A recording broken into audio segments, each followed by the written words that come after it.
ጤና ይስጥልን የፋና ፖድካስት አድማጭ ተመልካቾች፣ ፋና ፖድካስት ወቅታዊ ዝግጅታችን ነው እየተከታተላችሁ የምትገኙት። በዛሬው ወቅታዊ ዝግጅታችን የህንዱ ጠቅላይ ሚኒስትር ናሬንድራ ሞዲ በኢትዮጵያ የነበራቸውን ቆይታ ጉብኝታቸውን በተመለከተ ሀሳቦችን እያነሳን ያንሸራሸርን ቆይታ እናደርጋለን። አዲስ ጸጋዬ፣ ቴዎድሮስ አለ፣ እኔም ብርሃኑ አበራ አብረናችሁ ነን። አብራችሁ እንድትቆዩ የአክብሮት ግብዣዬ ነው። አዲስና ቴዳ እንዴት ናችሁ? ከሰሞኑ እንግዲህ አንድ ትልቅ እንግዳ ተቀብለን አስተናገድን። እንግዲህ ያው ለሁለት ቀን ኢትዮጵያን የጎበኙት የህንዱ ጠቅላይ ሚኒስትር ናሬንድራ ሞዲ እንግዲህ ኢትዮጵያ መጥተው ጉብኝት አድርገዋል። በቆይታቸው እንግዲህ በጣም ደማቅ የሆነ አቀባበልን ጨምሮ በጣም ደስ የሚል ቆይታ የሁለቱን ሀገራት ያላቸውን ግንኙነት ወደ አንድ ደረጃ ከፍ ያደረገና በጣም የተሳካ ኢትዮጵያም በነበራቸው ቆይታ በጣም ተደስተው የተደሰቱበት ነበረ። ከዛ በተጨማሪም እኛም በጥሩ ሁኔታ አስተናግደናል። በጣም ቆንጆ ቆይታ ነበር። በብዙ መልኩ የነበራቸው ቆይታ እንግዲህ ጉዳዮቹን ምን እንዳደረጉ እንግዲህ በዝርዝር እናያለን። ባለፈው ማክሰኞ ወደ አዲስ አበባ ሲገቡ እኛም የሁለቱን ሀገራት ታሪካዊ ዳራ፣ ዲፕሎማሲያዊ ግንኙነታቸውና እንደ አጠቃላይ ታሪካዊ ነገሮችን እያነሳን ቆይታ አድርገን ነበር። ግን ያኔ ደግሞ ያው ዝግጅታችን በቀጣይ እንመጣበታለን፣ ጉዳዩ ሰፊ ነው፣ በቀጣይ ደግሞ ሁለተኛ ዝግጅት ይኖረናል ብለን ለአድማጭ ተመልካች ቃል ገብተን ነበር። ዛሬ እንግዲህ ሁለተኛው ዝግጅታችን ነው የኢትዮጵያና የህንድን በተመለከተ ያው የጠቅላይ ሚኒስትሩን የኢትዮጵያን ቆይታ በተመለከተ ያነሳሳን ሀሳቦችን ቆይታ እናደርጋለን።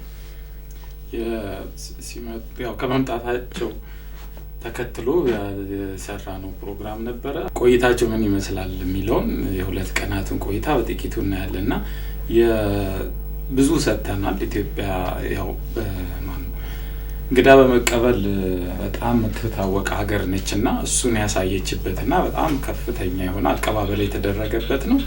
በምላሹ እሳቸውም ደግሞ ጥሩ ስሜት ነበራቸው። ከኢትዮጵያን ጋር በደንብ የሚያስተሳስሯቸውን ስሜቶች ከማህበራዊ ገጻቸው አንስቶ እስከ ነበራቸው አጠቃላይ የጉብኝት ሁኔታ በአማርኛ በማህበራዊ ገጻቸው ላይ ሲጽፉ ነበርና ይሄ እንዲሁ ስናየው ዓለም አቀፍ ዲፕሎማሲም ላይ ዓለም አቀፍ ወዳጅነትም ላይ ቀላል አይደለም።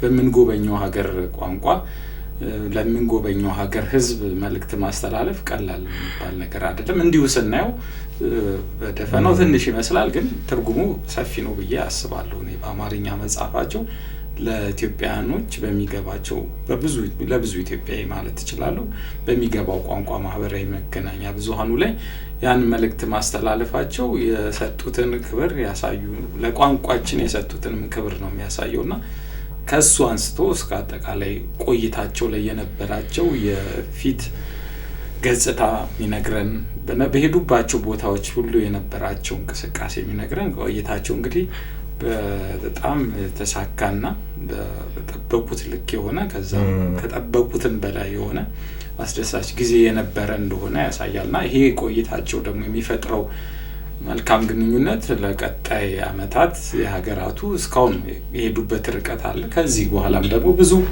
ዘመናትን አብረው በተለያዩ መስኮች እየሰሩ ይቆያሉ ተብሎ ይታመናልና ለሱ ጥሩ በር የሚከፍት ነው። እሳቸውም በጣም ደስተኛ እንደነበሩ በመሃል ሲገልጹ ነበር። በየአጋጣሚው መድረኮች ላይ ንግግሮቻቸውም ላይ መልእክቶቻቸው ላይ ይህንኑ ሲገልጹ ነበር። በቃ ያለው ነገር የሚያጋባውም እንደዛ ነው። አቀባበሉም ጠቅላይ ሚኒስትር ዶክተር አብይ አህመድ አየር መንገድ ሄደው ሲቀበሏቸው ጀምሮ እዛው አየር መንገድ ውስጥ ደግሞ ቪአይፒ ላውንጅ ውስጥ ኢትዮጵያ የምንታወቅበት ቡና ጋብዟቸው ከዛ ደግሞ ራሳቸው ያሽከረከሩ ወደ ብሔራዊ ቤተ መንግስት የሄዱትና ይህ ነገር በጣም በሁለቱ መሪዎች መካከል ያለውም ጥምረቱም ግንኙነታቸውም በጣም ጠንከር ያለ በግልጽነትም እሳቸውም ደግሞ ነፃ ሆነው ተመችቷቸው ፍሪ ሆነው በቃ እንደዚህ አይነት ስሜት ተሰምቷቸው ነበርና ይህንኑ ነው እሳቸው ማህበራዊ ትስስር ገጾቻቸው ላይ ሲያሰራጩ የነበረው። ያንዳንዷን እንቅስቃሴ በነገራችን ላይ ያንዳንዷን ነገር ሲለጥፉ ነበር፣ ሲያጋሩ ነበር ማህበራዊ ሚዲያ ላይና የህንድ የውጭ ጉዳይ ሚኒስቴርም የእሳቸው ፓርቲም ማህበራዊ ሚዲያዎቻቸው ላይ ይህንኑ ጉዳይ ሲያሰራጩት ነበር። ይሄ ዓለም አቀፍ ሚዲያ ሚዲያዎችንም ደግሞ ትኩረት የሳበ ነበር። ገና ይገባሉ ከሚለው ጀምሮ ሲገቡ የነበረውን አቀባበል ከዛ በኋላ ያንዳንዷን እንቅስቃሴዎች ዓለም አቀፍ ሚዲያዎች ከስር ነበር ሲዘግቡት የነበረውና እሳቸውም ትልቅ ስኬታማ ሊባል የሚችል ጊዜ እንደነበራቸው ነው የገለጹት። ያው እንደዚህ አይነት የመሪዎች ጉብኝት የሀገራቱን ግንኙነት ከፍ እንደሚያደርገው ይታወቃል። ግን ይሄኛው ደግሞ ኢትዮጵያና ህንድ የነበራቸውን ታሪካዊ ግንኙነት ስትራቴጂክ በሚባል ደረጃ ከፍ ያደረገም ጉብኝት እንደሆነ የተገለጸ ነው።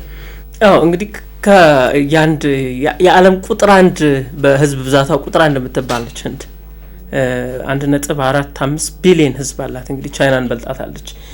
የዚህን አገር መሪ ነው የተቀበልነው። በኢኮኖሚያቸውም በጣም ሄደዋል፣ በጣም አድገዋል። ታላቋ ዲሞክራሲ ነው የምትባለው ህንድ። እንግዲህ የዚህን ሀገር መሪ ነው የተቀበልነው። ከአቀባበሉ ጀምሮ ቅድም እንዳነሳ ነው በጣም ለየት ያለ ነው። ዲፕሎማቲያዊ ፕሮቶኮሉ ራሱ በጣም ደማቅና ክቡር ጠቅላይ ሚኒስትር ዶክተር አብይ አህመድ ራሳቸው ከመቀበል ጀምሮ ያሽከረከሩ የመጡበት የሙዚቃ ማርሽ ቡድን ነበረ። ከዚህ በተጨማሪ የክብር ዘብ ነበር። በጣም ብዙ በፈረስ የታጀበ ደማቅ የሆነ አቀባበል ነው። ይሄ እንግዲህ ራሱን የቻለ ትርጉም አለው። ክቡር ጠቅላይ ሚኒስትሩ ያሽከረከሩ ደግሞ መምጣታቸው ደግሞ ከበርካታ እንደውም የነሱ ጋዜጠኛ ህንድ ሲያስተላልፉ የነበረው ይሄ ሆቴልም የሚያርፉበትን ቦታ ተቀብለው የሚያርፉበት ቦታ መውሰዳቸው ያሽከረከሩ የተደረገላቸው አሸኛኘትም እንደዚሁ በጠቅላይ ሚኒስትሩ አሽከርካሪነት መሆኑ በራሱ ከበርካታ የፕሬስ መግለጫና ንግግር የበለጠ ብዙ የሚለው ነገር አለ የተባለውና ይሄ ራሱ አቀባበሉ አንድ ትልቅ ትርጉም የሚሰጠው የዲፕሎማሲያዊ ግንኙነታችንን እዛ ላይ ነው የምናነበው። እዛ ላይ በደንብ ጠንካራ መሆኑን የተለየ መሆኑን ማንበብ ይቻላል። በአጠቃላይ አቀባበሉንም ቆይታቸውንም እስኪሄዱ ድረስ ያለውንም ማለት ነው እና አቀባበላቸው ይሄንን ከመሰለ መተው ምን አደረጉ የሚለውንም ብናነሳ ጥሩ ይመስለኛል። ምን ዋና ነገሮች አደረጉ? በነገራችን ላይ አቀባበላቸው ላይ በዲፕሎማሲው ዓለም አንተ እንዳነሳው በብዙ መልኩ የሚታየውን እሳቸው ቀለል እንዲላቸው ይሄ ፐርሰናላይዝድ የሆነ ዲፕሎማሲ የሚባል ለሰው ቅርብ የሆነ ሰውኛ ልንለው እንችላለን። ብቻ በጣም ይሄ የመተማመኑን የሪስፔክቱን የመከባበሩን ያሳያል። ነፃ እንድትሆን በቃ ነፃ ሆነህ እንድትነጋገር ነፃ ሆነህ ሀሳብ ላይ እንድትወያይ በነፃነት እንድትንቀሳቀስ በዛ ላይ ከተማችን ውስጥ ምን ያህል ጸጥታውም ደህንነቱም ማስተማመኝ እንደሆነም ደግሞ የምናይበት ነው። እየተዘዋወሩ ነው እንግዲህ ጠቅላይ ሚኒስትሩ ጥቂት መሪዎች ናቸው ይሄንን ነገር ሲያደርጉ የሚታየው። ለምሳሌ የሩሲያው ፕሬዝዳንት ቭላዲሚር ፑቲን የሰሜን ኮሪያውን አቻቸውን እንደዚሁ ይዘው ያሽከረከሩ አይተናል። ቀደም ባለው ጊዜ ደግሞ ጆርጅ ደብሊው ቡሽ እንደዚሁ የውጭ ሀገር መሪዎችን በአላቸው በርሻቸው ቦታ ይዘው ሲያንሸራሽሩ ይታያል እና ይሄ የተለየ የዲፕሎማሲያዊ መቀራረብን የሚያሳይ በመሪዎች መካከል ያለውን መከባበር መተማመንን የሚያሳይና የጠበቀ ግንኙነት እንዳላቸው ማሳያ መንገድ ነው። እንግዲህ ሁለቱ መሪዎች መኪና ውስጥ እያሽከረከሩ ሲሄዱ የወንድማማችነት ስሜት፣ የእኩልነት ስሜት፣ የመከባበር ስሜት በነጻነት ሀሳብ ማውራት ይችላሉ። ካሜራ የለም። የጸጥታ ሰዎች እንደዚህ ከኋላ በዚህ ወጥቶ ካሜራ የሚባል ነገር የላቸውም። በነጻነት ሁለቱ ጥሩ የሆነ ድባብ ይፈጥራል በሁለቱ መሪዎች መካከል ያለውንና ብዙ ነገሮች በዚህ ሁኔታ ላይ ውይይት ያደርጋሉ በነጻነት ማለት ነውና እጅግ በጣም ትርጉም የሚሰጠው ነው ይሄ የነበረው በጠቅላይ ሚኒስትር ዶክተር አብይ አህመድና በጠቅላይ ሚኒስትር ናሬንድራ ሞዲ መካከል ሲቀበሏቸውና ሲሸኟቸው የነበረው ሁነት የተለየ ትኩረት ሲመጡ የነበረው ሙዚቃም በእኛ ሙዚቀኞች ነበሩና አቀባበሉ ላይ ይሄም ደግሞ የህንድ ሶንግ ነበር። የህንድ ሙዚቃ ይሞዘቅ ነበርና እሱም ይሄ ካልቸራል ዲፕሎማሲው ላይ ትልቅ አስተዋጽኦ እንደሚኖረው ይታመናል። በደንብ እንደ ቤታቸው እንዲሰማቸው የተደረገ ይመስላል። እንደ እንግዳ እንደ ባዳ እንደዛ ሳይሆን ከቤታቸው ወደ ቤታቸው እንደመጡ እሳቸውም እንደዛ ብለዋል እና ያን ስሜት በደንብ መፍጠር ተችሏል ብዬ አስባለሁ። እሱ ቀላል አይደለም። ምክንያቱም ማንም ሰው ወደ ሌላ ሀገር ሲሄድ የተወሰነ ስሜት ይሰማዋል። ሁላችንም ከሀገር ወደ ሌላ ሀገር መሄድ መሪም ደረጃ ቢሆን በግለሰብ ደረጃ የሚሰማ የራሱ የሆነ የሚገድብ ነገሮች አሉና እነሱ ገደቦች ነው ብሬክ የተሰበሩት ብዬ ነው የማስበውና በአጠቃላይ በቆይታቸው የነበራቸው መንፈስን እንዲቀይረው ይዘውት የመጡትን ከሀገራቸው የሀገራቸውን ስሜት እዚህም እንዲቀጥል ያደረገ ስሜት እንዲፈጠርባቸው አድርገዋል ብዬ አስባለሁ። በየሄዱበት መንገድ ማለት ነው። የቡና ሴሬሞኒው ላይ ሲሳተፉ የሚያስታውሱት ነገር የራሱ አለና የእሳቸውም ያነሱት ምንድነው ሞዲ የህንድ ውስጥ በጣም የታወቀ ባህል አለ የሻይ ፕሮግራማቸው እና ብዙዎች ሰዎች ተሰባስበው ሻይ የሚጠጡባቸው ሁነቶች አሉና እሱን ከቡና ጋርና ኢትዮጵያ ውስጥ ደግሞ ስትመጣ ያው ቡና ትልቁ ኢኮኖሚያችንም የማህበረሰብ ትስስራችንም የወዳጅነታችንም ማጠንከሪያ ነው። ብዙዎች ሀሳባቸውን የሚያንሸራሽሩት ሻይ ቡና እያሉ ነው እና ያው በተፈጥሮ ሻይ ቡና እንላለን እንጂ ብዙዎቻችን ቡና እየጠጣን መረጃ የምትለዋወጥበት አዳዲስ ሀሳብ የምታገኝበት እሱንም አገናኝቶታል በእሳቸውም እና እኛም ሀገር ሻይ ሴሬሞኒ አለ። ያ ሴሬሞኒ ሰዎች ሀሳባቸውን ቤተሰባዊ ጉዳያቸውን ለማጠንከር ያደረጉት ነውና ያም የቡና ሴሬሞኒ እንግዲህ እሳቸውም እንደ ቤተሰብ አካል ተቀላቀሉና የኢትዮጵያዊነትን ስሜት እንዲፈጥርባቸው ያደረገ ነው ብዬ አስባለሁ። ተግባር ከቃል ብዙ ይናገራልና ያሳየናቸው በተግባር ያሳየናቸው ሂደቶች በዚህ በሁለት ቀናት መካከል ብዙ ነግሯቸዋል። እሳቸውም ብዙ ነገር የተቀበሉት ይመስለኛል። እንግዲህ ከዛ በኋላም የራት ግብዣም ነበር በአዲስ ዓለም አቀፍ ኮንቬንሽን ማዕከል ላይ የራት ግብዣ ነበረ። በዛም ደግሞ የኢትዮጵያን የክብር ኒሻን ተሸልመዋል። እሳቸው ደግሞ ይህንን ሲሸለሙ ይሄ የኔ ብቻ ሳይሆን ለህንድ እንደተሸለመ ነው ምቁጥሩ ሲሉ ነበርና ይሄ እንግዲህ ሁለትዮሽ ግንኙነቱ ላይ ምን ያህል አስተዋጽኦ እንደሚኖረው የሚታወቅ ነገር ነው። እንግዲህ በሁለቱ መካከል ስትራቴጂካዊ የሆነ አጋርነት ተፈጥሯል ማለት እንግዲህ ህንድ ዓለም ላይ ያላት ተደማጭነት አለ። ያ ተደማጭነት ወደ ኢትዮጵያ ይጋባል ማለት ነው። ኢትዮጵያም ደግሞ ዓለም ላይ በዲፕሎማሲው መስክ ከፍ እያለች ነው። በዛ ላይ ደግሞ ህንድም በምስራቅ አፍሪካ በተለይ በኢትዮጵያ በኩል ምን ያህል ክብደት ሰጥታ እንደምታዩ ግንኙነቱንም አንዱ ማሳያ ይሆናልና ያ ተጠናክሮ ይቀጥላል ነው ዋናው ሀሳብ። እንዲህ እውነት ነው። የዚህ የጠቅላይ ሚኒስትሩ እዚህ መጥተው ካወሩባቸው አንዱ ትልቁ አቺቭመንት ወይም ደግሞ ትልቁ ስኬት የሚባለው ሁለቱ ሀገሮች የነበራቸውን ትስስርና ግንኙነት ወደ ስትራቴጂያዊ አጋርነት ከፍ አድርገውታል። ስትራቴጂክ ደረጃ ከፍ ብሏል። ይሄ በዓለም አቀፍ ግንኙነት ሲታይ በዲፕሎማሲው ዓለም ሲታይ ግንኙነቱ ትርጉም የሚሰጠው ምንድነው? በጣም የጠበቀ ሁለቱ ሀገራት በሁሉም መስክ በሚባል ደረጃ የሚተባበሩበት ጥልቅ የሆነ የወዳጅነት ብቻ ሳይሆን ከዛም ባለፈ በሁለትዮሽም በሌሎችም በባለብዙ ወገንም ቢሆን ሁለቱ ሀገራት በኩልነት አጀንዳዎቻቸውን የሚደጋገፉበት ነው። ጠንካራ ግንኙነቱ ራሱ ደረጃው ከፍ ያለ ነው። በደረጃ ስናስቀምጠው ስትራቴጂክ አጋር ከሆነ በአገር ደረጃ ሌላ ከፍ ያለ ደረጃ ጠንካራ ግንኙነት እንደተመሰረተ ነው የሚታወቀው እና ሁለቱ ሀገራት በሁለትዮሽም በዚህም በሌሎች ዓለም አቀፍ መድረኮች ላይም አጀንዳዎቻቸው የሚደጋገፋሉ ማለት ነው። ከዚህ በኋላ አጀንዳዎቻቸውን ይደጋገፋሉ፣ አብረው ይሰራሉ። የትብብር መንፈሱ እጅግ ጠንካራ መሆኑን ነው የሚያሳየው እና አንዱ አሁን ለምሳሌ ከስምምነት ከተፈረሙት ጉዳዮች አንዱ የተባበሩት መንግስታት ድርጅት የሰላም ማስከበርን የተመለከተ ጉዳይ ነው። ይህ እንግዲህ ዓለም አቀፍ ጉዳይ ነው። በዚህ ጉዳይ ኢትዮጵያና ህንድ የተፈራረሙት ውል እንግዲህ ሁለቱ በጋራ የሚያራምዱት የሚደግፉት ነገር ነው ማለት ነው።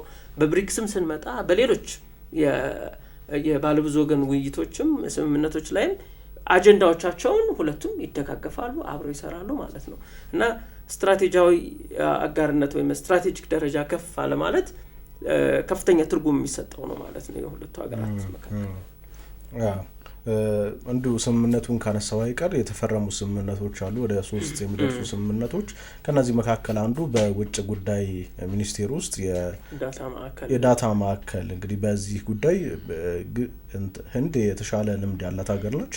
ኢትዮጵያ ደግሞ ያላትን ዲፕሎማሲያዊ የሆኑ ዲፕሎማሲያዊ ነክ መረጃዎችን በዘመናዊ መልኩ ማስቀመጥ እንድትችልና ህንድ ደግሞ በተለይ ዲጂታላይዝ ከማድረግ አንጻር በዲጂታሉ ዓለም ከፍተኛ ልምድ ያላት ሀገር እንደመሆኗ መጠን ይህንን ኢትዮጵያ የልምድ ልውውጥ እንዲኖር መተጋገዙ እንዲኖር ኢትዮጵያም ደግሞ በዛ ልክ ዲጂታሉን ዓለም መጠቀም እንድትችል ትልቅ በር የከፈተ ነው። ከዛ ውጭ ደግሞ በተለይ በቴዳንተም እንዳነሳው በተባበሩት መንግስታት የሰላም ማስከበር ስራ ሁለቱ ሀገራት በሰላም ማስከበር ስራ ከፍተኛ ስማቸው በግንባር ቀደምነት የሚጠቀሱ ሀገራት መሆናቸው ይታወቃል። ኢትዮጵያ የሚታወቅ ነው፣ ህንድም ደግሞ እንደዛው ነች እና በተለይ እንግዲህ በስምምነቱ ላይ በፊርማ ስነ ስርዓቱ ላይ እንደተነሳው በቀይ ባህር በህንድ ውቅያኖስ እንዲሁ በቀጠናው አካባቢ የሚስተዋሉ አለመረጋጋቶችን፣ ችግሮችን በጋራ ለመቆጣጠርና እነሱን በጋራ ለመከላከል ይሄ ስምምነት ትልቅ አስተዋጽኦ ይኖረዋል ተብሎ ይጠበቃል። ከዛ ውጭ በጉምሩክ የጋራ አስተዳደርም ላይ የስምምነት ፊርማ ነበራቸው። ይሄ በተለይ በሁለቱ ሀገራት መካከል ያለውን የንግድ ልውውጥ ከፍ እንደሚያደርገው ይገመታል። እነዚህ ስምምነቶች በቀላሉ የሚታዩ አይደሉም፣ ትልልቅ ስምምነቶች ናቸው። እነዚህን የፊርማ ስነ ስርዓትም ነበር በሁለቱ መሪዎች መካከል። እውነት ነው። እንግዲህ አዲሴም የፓርላማውን ጉዳይ ስናነሳ አንዳንድ ነገሮች እናያይዛቸዋለን። እንግዲህ ከዚህ ከስምምነቱ ከተፈራረሙ ስምምነት በተጨማሪ የሁለቱ ሀገራት መሪዎች እንግዲህ የጎበኟቸው ቦታዎች አሉ። ጠቅላይ ሚኒስትር ዶክተር አብይ አህመድ አስጎብኝተዋቸዋል ወይም ደግሞ አብረው ሲጎበኙ ነበረ የተለያዩ ቦታዎች። ምክንያቱም እዚህ መጥተው ምን ሰሩ የሚለውን ስናይ አንዱ ቅድም እንዳልነው የተፈራረሙት ጉዳይ ነው። ሌላው ደግሞ የጎበኟቸው ቦታዎች አሉ። እነሱንም ብናይ ጥሩ ይመስለኛል። ከነኚህ ውስጥ ለምሳሌ የቤተ መንግስቱን ታላቁ ቤተ መንግስት ጎብኝተዋል ሄደው።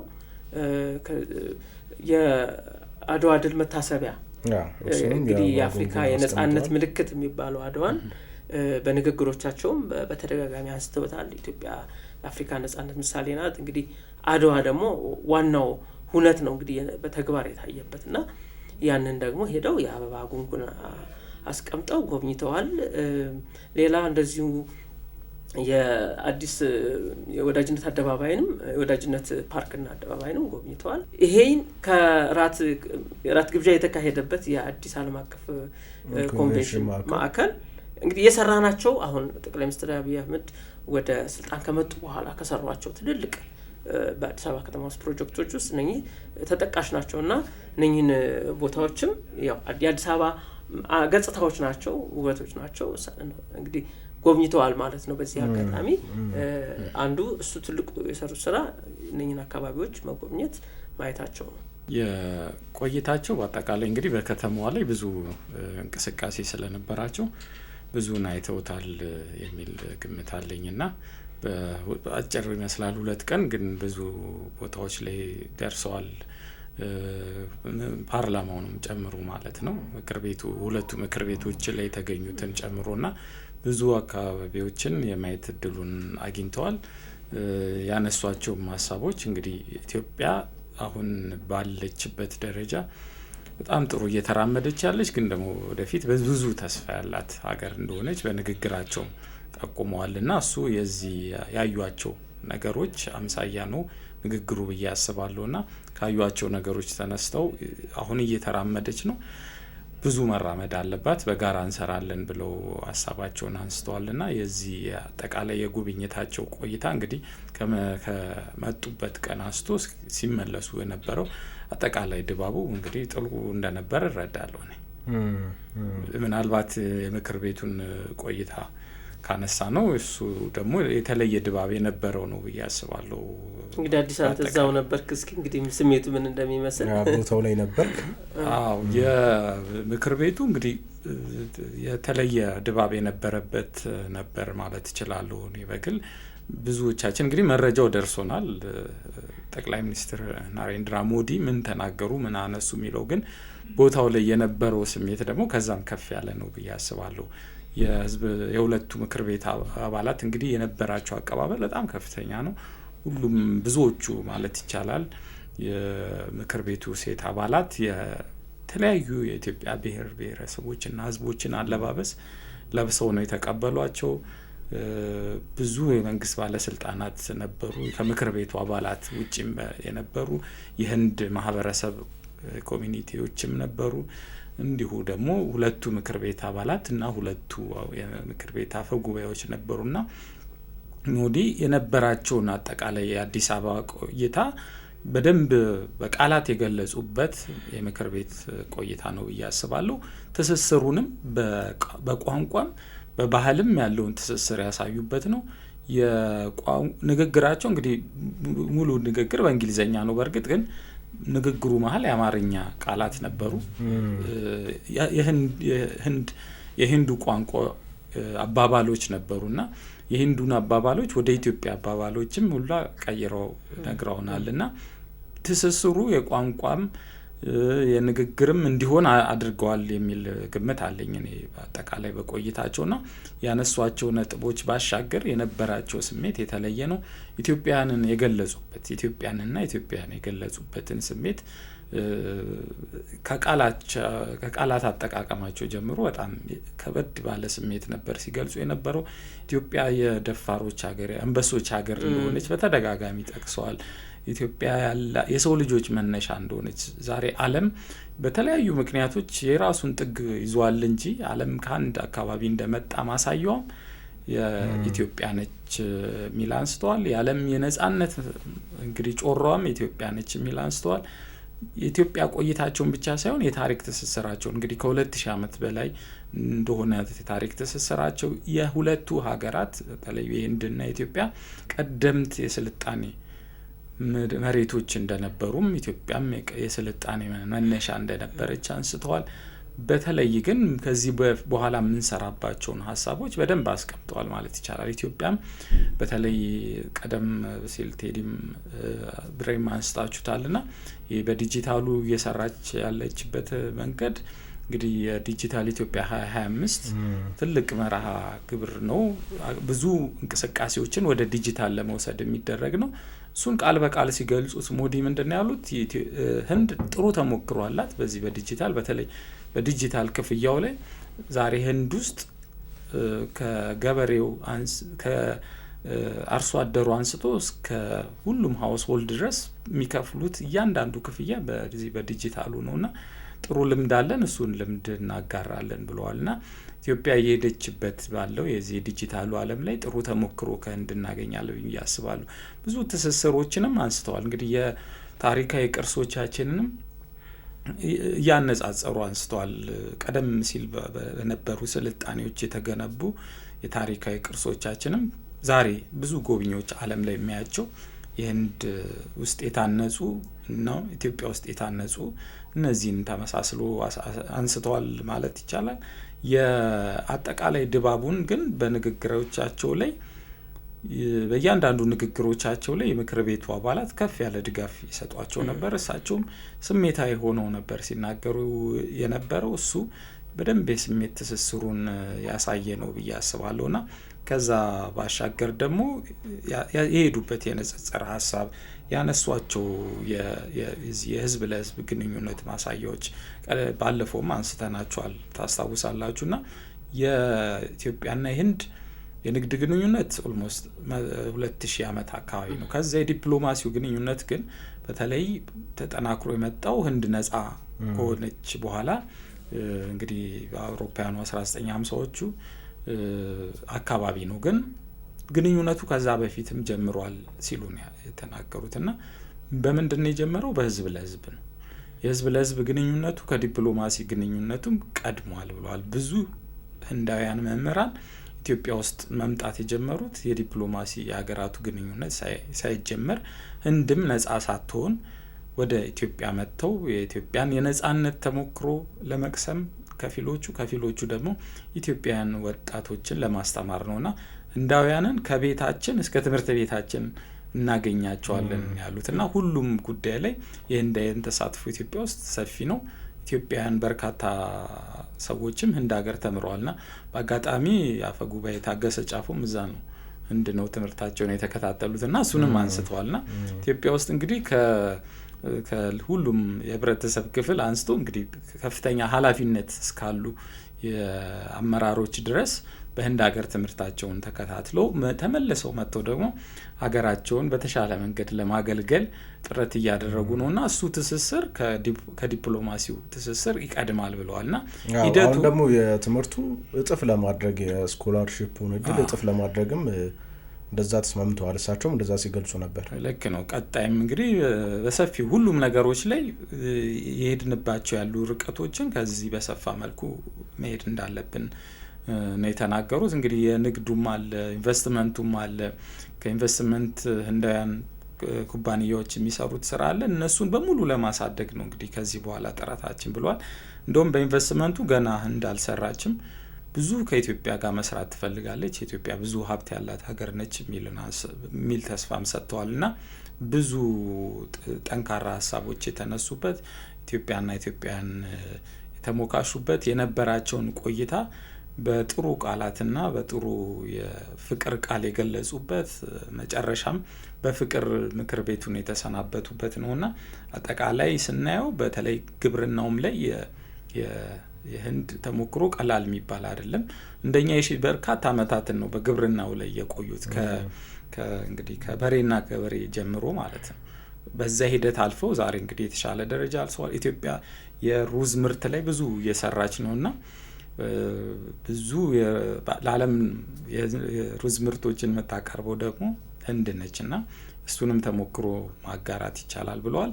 በአጠቃላይ ግን ምንድነው ሁለቱ ሀገራት ግንኙነት የልምድ የማካፈልም ጭምር ነው። ህንዳውያን ያላቸውን ጠንካራ ጎን ለኢትዮጵያ የሚያካፍሉበት፣ ኢትዮጵያን ያላቸውን ደግሞ ለህንድ የሚያካፍሉበት ግንኙነቱ ከዚህም በተሻለ መልኩ ላቅ ብሎ የሚሄድበት እንደሆነ አንስተዋልና ምክር ቤቱንም እንግዲህ ሲሰናበቱ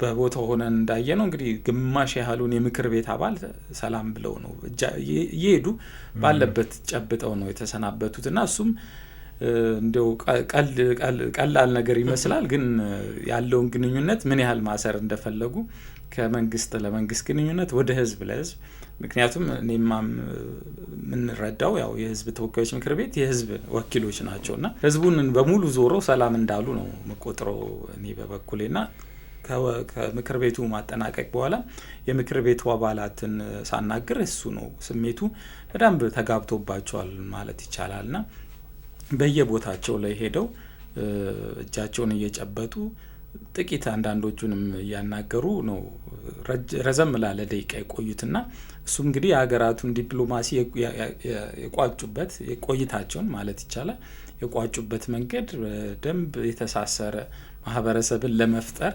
ህብረተሰቡንም ጭምር በእጃቸው ጨብጠው እንደተሰናበቱ ነው ያስባሉና ጥሩ ቆይታ ነበርና የተነሱ ሀሳቦች እነዚህ ናቸው። የምትጨምሩበት ካለ ታነሱታላችሁ። ያው እንግዲህ ንግግራቸው ላይ አዲስ እንዳልከው ብዙ ሁሉንም ዘርፍ ዳሰዋል እና አንድ ያስተዋልኩት ነገር ምንድነው የህዝብ ለህዝብ ግንኙነት ላይ አንድ እኩል ትልቅ ትኩረት አድርገው ንግግር አድርገዋል።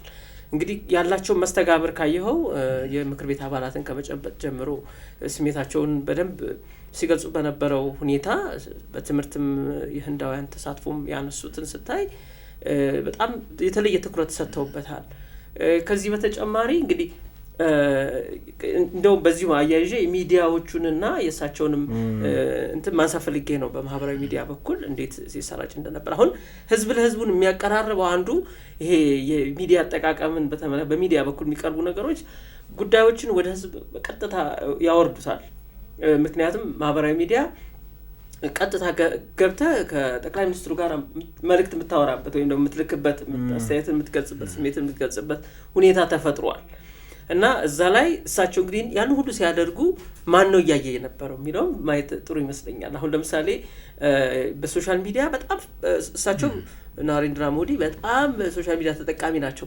በተለይ ኤክስ ላይ ወይም የቀድሞ ትዊተር ላይ ከ105 ሚሊዮን በላይ ተከታይ አላቸው። ኢትዮጵያ ውስጥ መተው በጎበኙበት ጊዜ ስንት ጊዜ ስለ ጉብኝታቸው ትዊት እንዳደረጉ ታውቃላችሁ? 33 ጊዜ ትዊት አድርገዋል። ወይም 33 ጊዜ መልእክት ለጥፈዋል ለተከታዮቻቸው። እንግዲህ 105 ያንዳንዷን እንቅስቃሴ ነበር ሲያጋሩ ነበር።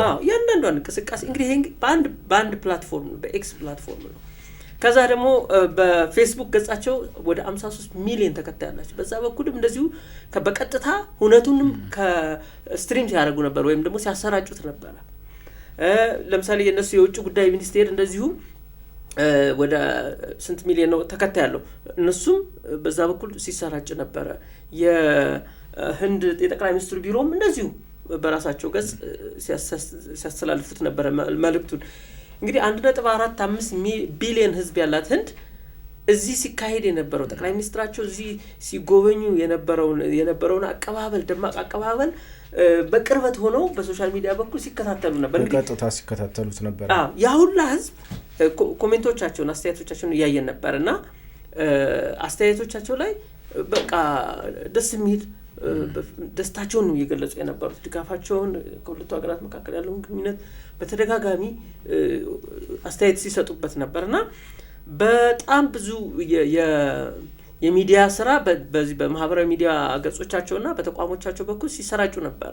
ከዚህ በተጨማሪ ሚዲያዎቻቸውም የህንድ ውስጥ ያሉና በሌሎች ዓለም አቀፍ ሚዲያዎች በሰፊው ሲዘግቡት ነበርና የእሳቸው ጉብኝት በጣም ከፍተኛ ትኩረት ካገኘና ለህዝብ ግንኙነቱን በጣም በትኩረት አድርገው እሳቸው ንግግር ያደረጉበት እንደነበረ ታዝበናል። እና ሌላ የታየ ነገር ምንድነው? በንግድና በኢንቨስትመንት ዙሪያም እንደዚሁ ብዙ ከህንዶች ብዙ ልንጠቀም እንችላለን። ምክንያቱም ህንዳውያን በጣም በዓለም ዙሪያ በጣም በርካታ ባለሀብቶች አሏቸው። ኢትዮጵያ ያላትን የንግድ እና የኢንቨስትመንት አቅም እሳቸውም ሲናገሩ ነበረ። 75,000 ያክል ሰው ስራ ፈጠራ የስራ የፈጠሩ የህንድ ኩባንያዎች አሉ። 4 ቢሊዮን አካባቢ ኢንቨስት አድርገዋል ኢትዮጵያ ውስጥ፣ ግን ገና ብዙ ይቀረናል ብለዋል። እንግዲህ ጠቅላይ ሚኒስትሩ ይህንን ነገር በደንብ ኦብዘርቭ አድርገውታል፣ አይተውታል። ጉዳዩን ለሀገሮቻቸው ላሉ ባለሀብቶች ምን አይነት መልእክት እንደሚያስተላልፍ መገመት ይቻላል። እና እሳቸው በዚህ የነበራቸው ጉብኝት በጣም የተሳካ ነበር። በብዙ ጉዳዮች ላይ ንግግር አድርገዋል። ባለብዙ ወገን አንስተዋል። ንግድና ኢንቨስትመንትን አንስተዋል። ህዝብ ለህዝብ ግንኙነትን አንስተዋል።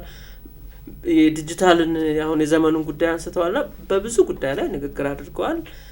አይ ቲንክ ኢትዮጵያም በዚህ ጉዳይ ላይ በጣም በሰፊው እየሰራችበት ስለሆነ የሰራነውም ስራ እውቅና ሰጥተዋል።